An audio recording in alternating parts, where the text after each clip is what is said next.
Thank you so much for that. I'll actually be going into what you do presently now as a psychologist.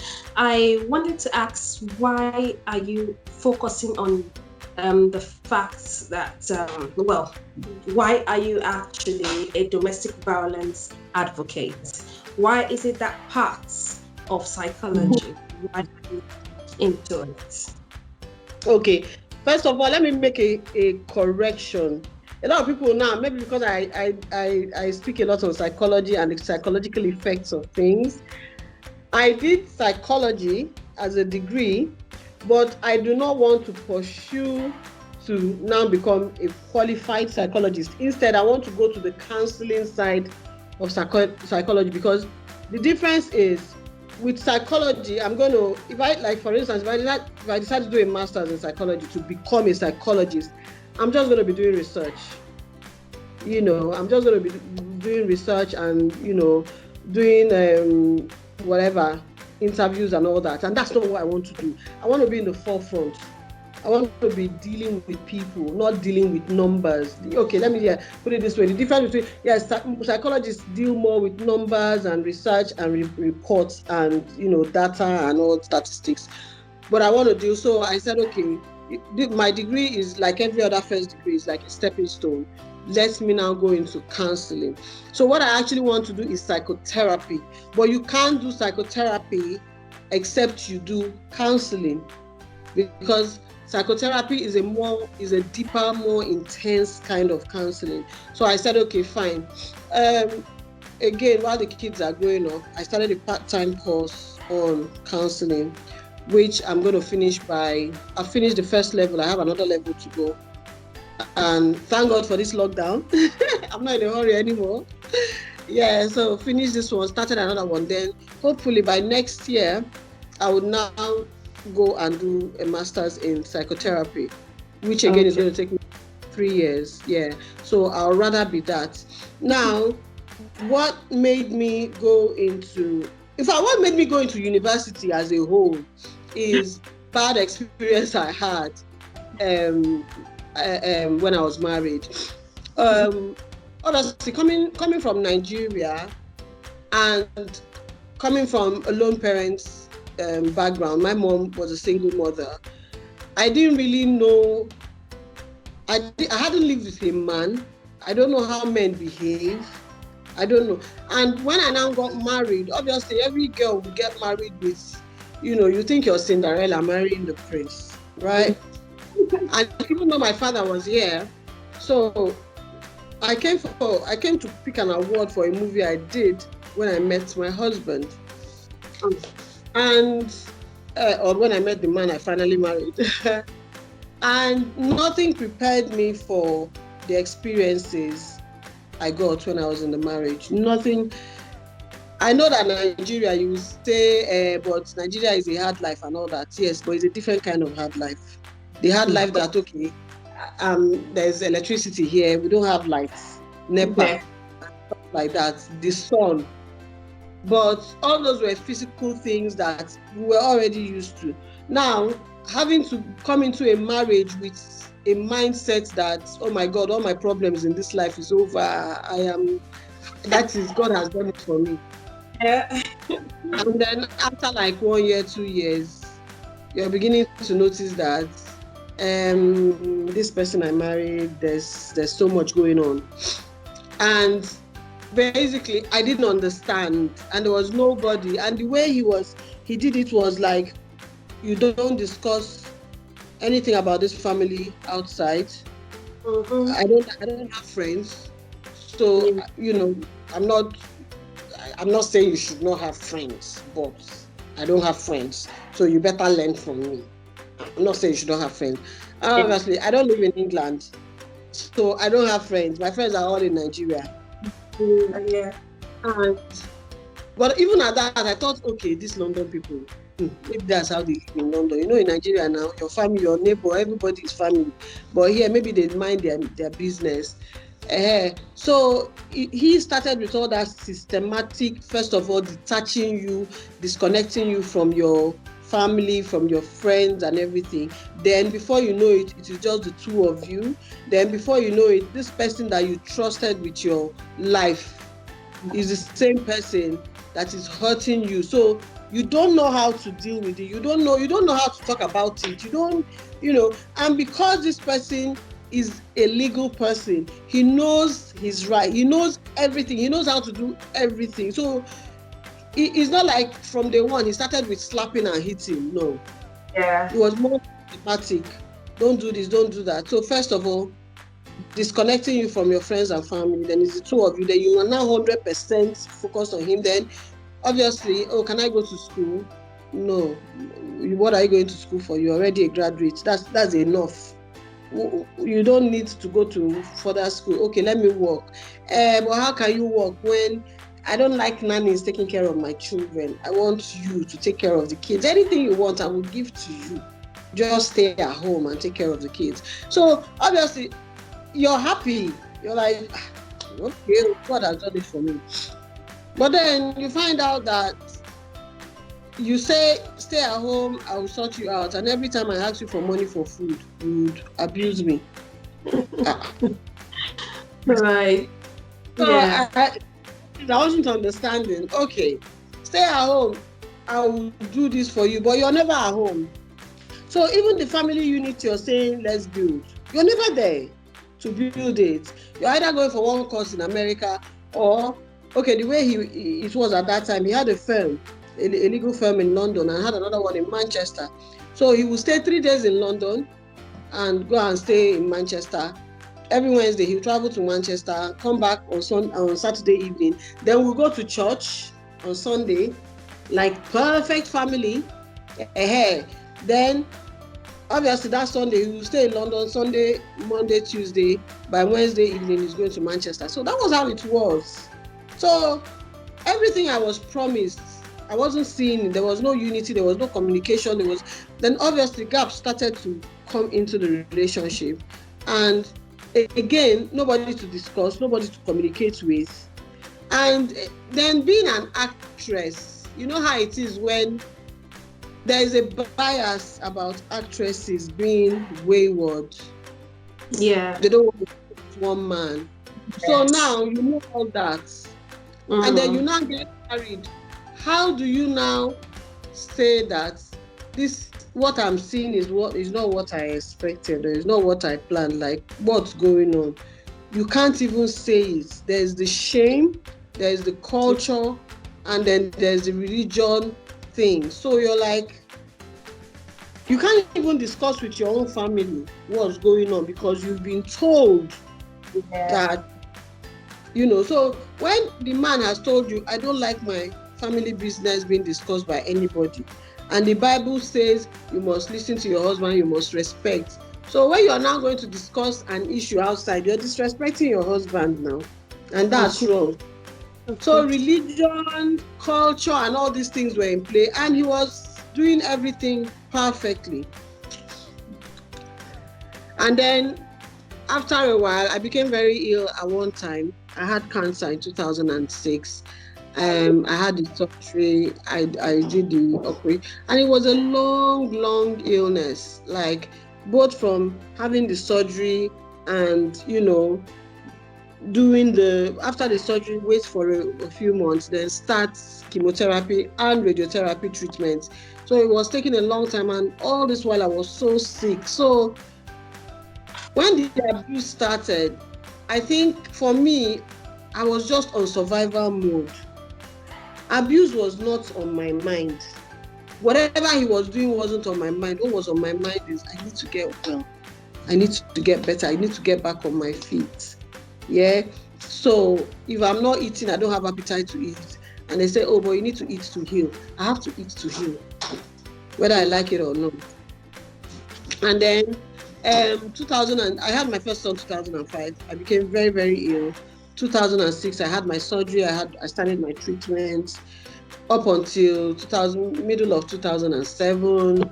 By late 2007, I fell pregnant again. That was another whole issue because, there was so much kind of medication in my system and everything. And The doctors were like, you can't have this baby because you know what chemo is? They've been putting things inside you. And after that radiotherapy, they've killed all your good cells. You don't even have a good cell. So there's nothing for this baby to take from you. Then again, religion came in and pastor was like, oh, you're pregnant, the baby has a soul. So if you terminate it, you've actually killed somebody because the soul, God has already put a soul there. And well, thank God, I refused to terminate. I refused to sign to terminate. I said, whatever, just support me. And thank God we live in a country that even if you take a decision to do the wrong, they will still support you. Unlike them, they will say, I told you to remove this pregnancy. If you want to carry it, that's your problem. No, they will still support me. So I didn't carry the pregnancy full time. I think by 33 or 34 weeks, they had to bring the baby out because I couldn't cope anymore. And the abuse continued. So now I had 2 kids. I just had a baby, cesarean again. I wasn't really well recovered. I couldn't even breastfeed and everything. Our GP insisted we get a nurse to help. I said, no, he doesn't need a nurse in his house. I don't want anybody in my house. I don't want nanny. I don't want any. I'll do it. I'll help you. So it was all that kind of. It started with systematic abuse, and then it now generated to pure, full-on beating, slapping, kicking, and stuff. And I still did not understand because I'm looking at myself like I'm not even feeling fine. I have children. I'm very sensitive to everything, medication or everything. And then you still come and you treat me like this, So I had to turn to the church, to the pastor. I spoke to the pastor. The pastor suggested we do some marriage counseling courses, of which I did. He did not do because he's very, very busy. And so look at me, I'm trying to make the marriage work and he's too busy running his business. And he will tell me, look, I have to put money, I have to put food on the table. Now, if I come and be listening to somebody telling me how to run my house, where do you think I'm going to get the money to feed you and feed the kids? So it was as if feeding me was doing me a favor. So every little thing, I'm feeding you, you are feeding me, like, okay, let me walk. So I remember 1 or 2 occasions I went out, got a job. He would call the owner of the business, and one time I went to a care home to be the receptionist then, part time. And he called the owner of the business and said, I don't want my wife working, but I don't want to tell her. So I don't know how you're going to tell her, but you need to tell her that she needs to stop working. Wow. And because they were Nigerians, the lady was just like, this part-time thing is not going to work. I said, but we've already arranged now, we've agreed and everything. I've done like it. Hey, I'm going to pay you for the week that you've done, but you're not even strong enough. Is it not just to sit down, answer phone, do 1 or 2 letters and blah, blah. So she gave me every excuse in the world. At the end of the day, out of frustration, I had to go. And then, when you now be like, I told you, you think it's easy to work in this country? You think it's easy to... People, they will mess you up. Now, look at the insult you've just gone to collect from somebody. You that you're supposed to be a celebrity. Now, you didn't even work for up to 1 week. They've sacked you. They don't want you there. That means you're not even good for anything. So, the constant talking down, the constant abuse, the constant insults and everything. So it got to a stage where the police basically came and took me and the children out of the house. I lived in a refuge in 2014. I lived in a refuge for about 6 months before we were properly rehoused and everything. So, and the police, well, they were fantastic. The next thing is like the support worker is like, okay, so what do you want to do now? Because this is reality. You need to get a job. You need to do this. I said, but I want to go to school. Because for years I've been told that, I am dumb. I cannot make anything of myself. I have 3 kids. My life is over. I said, can I just go to school? And I said, oh yeah, why not? What do you want to study? I said, anything that has to do with thinking. Then I didn't really know mental health. I said, oh, well, either counseling or psychology, because I want to know why people behave the way they do. Let me just understand it. There's this thing the police do. There's this kind of adult learning resource, something that they do with a lot of few universities. So I had to choose the university that was closest to me at that time, and it was UEL. So I had to do what's called the beginner's course for about 6 months, which is basically to teach you how to study, what to expect, and everything. So first of all, I did like an undergraduate, like a foundation in Greenwich School of Management for 1 year. Finished the foundation. Now went back to UEL again, and now started psychosocial studies. And it taught me a lot, because psychosocial is psychology and sociology. So I'm thinking about how the mind works, and and we are learning about how the mind works in the society. So you're doing the psyche and you're doing the physical society. So it was from there that I understood. In fact, it taught me a lot, because that was when we learned things on attachment, for instance. So in society, they will say, oh, you can't give what you don't have. But psychology will explain it to you that a child that does not have attachment from its caregiver, the first caregiver, be it the mother, that child can never know love. That child can never be fully developed and functioning. So when they behave in a certain way, you look into them and you find out that there was a lack, there was a need somewhere that was not met. And in their adulthood, all those their, weaknesses are now being exposed. As a child, it's just like when somebody is a child and you're teaching the child how to share his or her toy with either a sibling or another child, you're teaching the child how to share.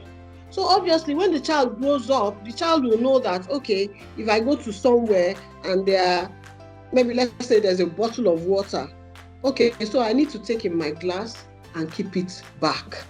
I don't have to take the whole bottle and go.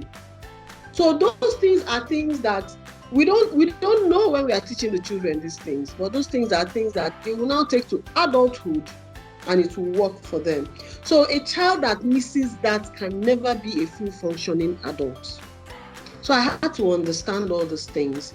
And then, because I was married to a lawyer, somebody that is supposed to safeguard the common man against maybe the system or anything, he is now the one who is the perpetrator.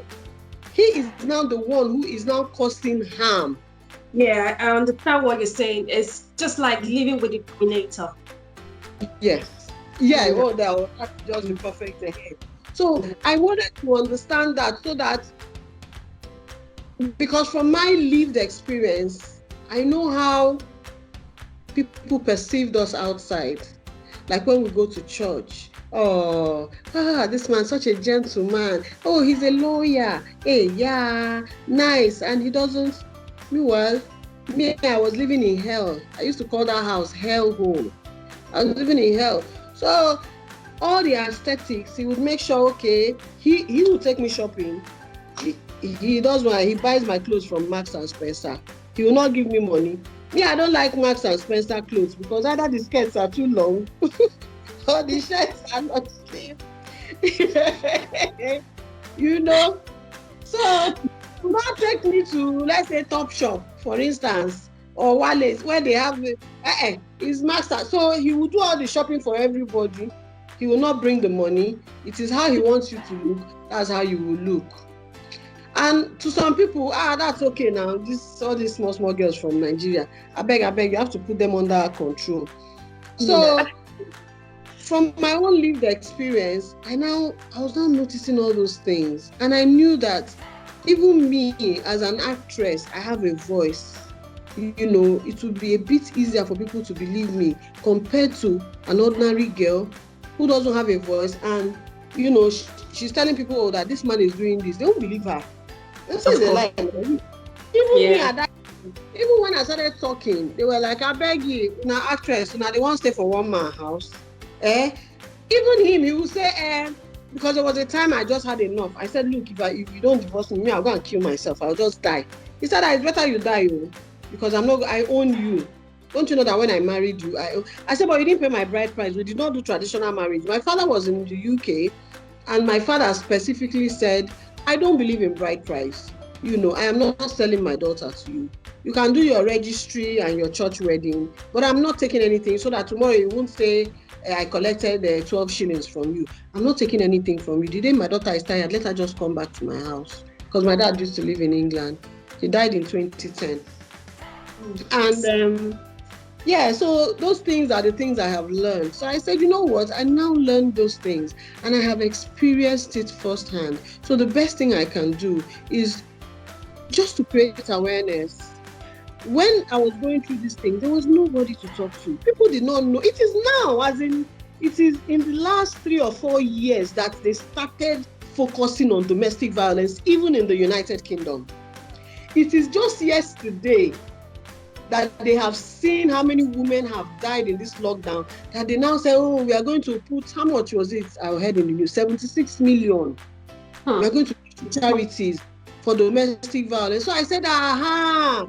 So it is now that people are dying, like people dying from coronavirus. That's when you know that, oh, coronavirus is not even the only pandemic we have. We have domestic violence, which women and children are dying.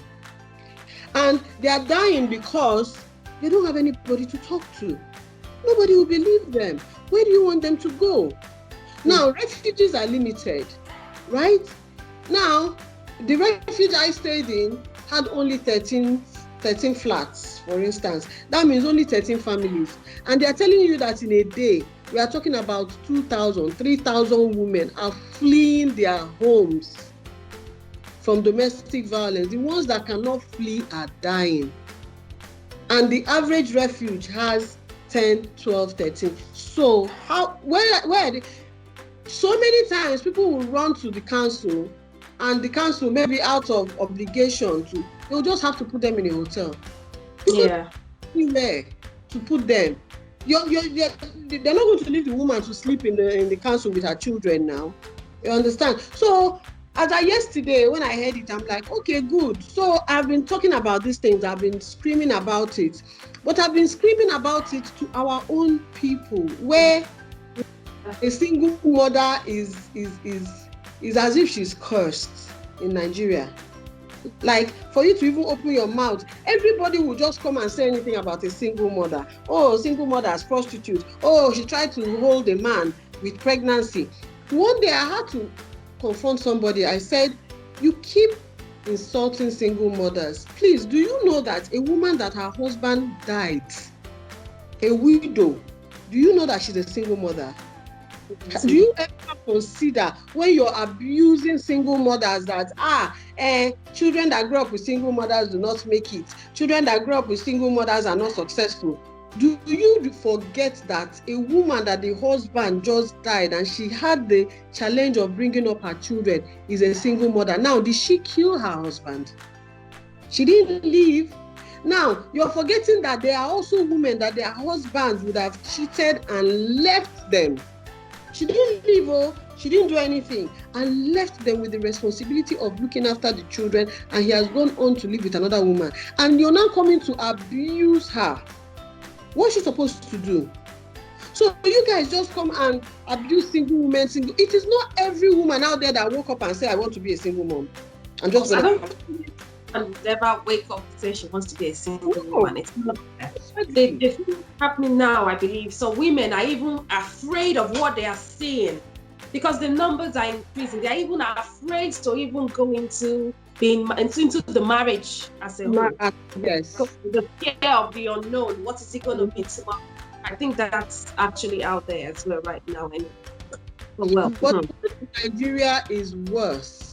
It's worse. It's a sick. Even my own mother that gave birth to me, when I told her I was leaving, you cannot take a man, his children away from him.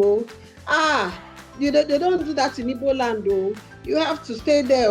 You have to endure. Hey, do you know what your own father did to me? Do you know what your father did to me? Did I leave?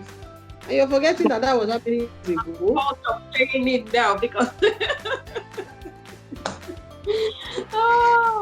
exactly. Really? You are not a complete woman until you have a husband with you. That's just, Yeah. I think, the way look at Mhm. yeah. So, I mean, all those things. And I just said, okay, I have a voice and I've experienced. This one is not like, when a woman is telling me a story, I can feel it. I can Yeah. understand it. You see, it's different when you're a doctor and they're telling you what are the symptoms, you're saying it. Let me use this example. You see, initially when they were talking about this virus thing, our prime minister thought it was lockdown. Please, lockdown, you people go keep working, Joe, keep working. When the thing hits him, how? When he coronavirus, he's like, okay, yes, so because he has experienced it. In fact, in the news today, they were saying that at one point, the doctors were even preparing for his death. Even him was preparing to, okay, who do I organize? He was preparing for his death. So now, when you're now talking about corona, even now that they are telling him, oh, when are you going to open schools? He said, wait, let me think about it. let me think about it, because me as an adult, I know what I went through. I don't want children that you can't tell a child social distance now, so they shouldn't play or they shouldn't line up for food. So he's now considering all those things to say, you know what, let's see how June, let's see how May is, then I will know if. So for me, I have experienced it firsthand. I know the needs, I know where the needs are. For example, even when I was in refuge, we didn't have a counselor, which is why I decided I want to train as a counselor. And one thing I've promised God is that I must volunteer in a refuge for free. Oh. I'll have my job, but I must volunteer in a refuge, because a woman is taken away from her home, an environment she knows. You're now taken to somewhere very far. Like I was 2 hours away from London, right? You're now told, oh, you don't have to contact your family member because nobody needs to know where you are. You see, this location, it does not have an address, right? You have to go out at a certain time. When you're going out, you have to sign. When you're coming back, you have to sign. There's CCTV camera, or there's a gate, you know. So you're not allowed visitors. Nobody comes to see you. You must not tell anybody where you're staying, because you're going to be endangering other. Because some men are so crazy that they will come to that refuge and take their family away and cause harm. You understand? So So all of a sudden, you're taking a woman from a home, even though the home is violent. She's now used to the violence, right? And you're taking her to somewhere new. There were times in the morning when I just wanted to talk. I suppose I would say, Victoria, I have 13 women. 13 women. I can't even see all of you people today. And her duties are, okay, those ones that, because me, before I went to the refuge, I didn't know about child benefit. I didn't know about all these things. I didn't know anything, housing benefit. And even being in the refuge, I didn't even know that they have to make an application for my housing benefit, because the refuge has to be paid for. So the woman is like, I have all these things to do, Victoria. I really cannot sit down. You know, the government, there's no funding. If there was funding, we would have hired a counselor or two so that you can come and speak out. You understand? But now, hey, there were times when I would cry and cry and cry. I'll ask God, am I doing the right thing? Sometimes it was so difficult. I'll say, you know what? I told myself, I said, let me go back. Let him kill me. Let me die. Because I've never lived on my own. I don't know London rule. I don't know law. I don't know anything. For example, when I was married to this man, he used my name to do all his business. So basically, I was the director of a company that had almost 30 houses in the United Kingdom. Some of them had mortgage, some did not have mortgage, they were paid off. The pastor now calls me and says, you know that you're now in the mortgage. You have to sign off you have to resign as a director of the company. Because if you don't resign, Now they are going to put you on housing benefits, and they are going to make application for children's benefits for you. Meanwhile, all this while I was married, he was taking all the child benefits. I didn't even know about it. And he's a lawyer, he has all the money. And you know that if they now apply for your housing benefit and then they now find out that you're a director to a company that has almost 30 houses, that's fraud, and they'll put you in prison. So you're going to have to come to church, and you're going to, I'm going to give you a document, you sign off as a director that you're no more interested and step down. So I said, Pastor, let me show you to my support one. He said, no. By the authority of the Holy Spirit, I am telling you something that you will not get yourself into trouble. And you are telling me you want to ask. Let me tell you, you see these white people, they just want to separate black homes. Whatever you want is doing to you. That's something I think I hear a lot from everybody. You're saying, these white people, they just want to separate you from your husband. That's what they do. They want you to be like them, single parents everywhere, running up and down, children, Because, okay, look at Solomon in the Bible. Okay, your husband cheated, he apologized, he bought you a present. Do you know how many wives Solomon had? Do you know that as we speak, Solomon is seated in the right hand of God Almighty? Look at David.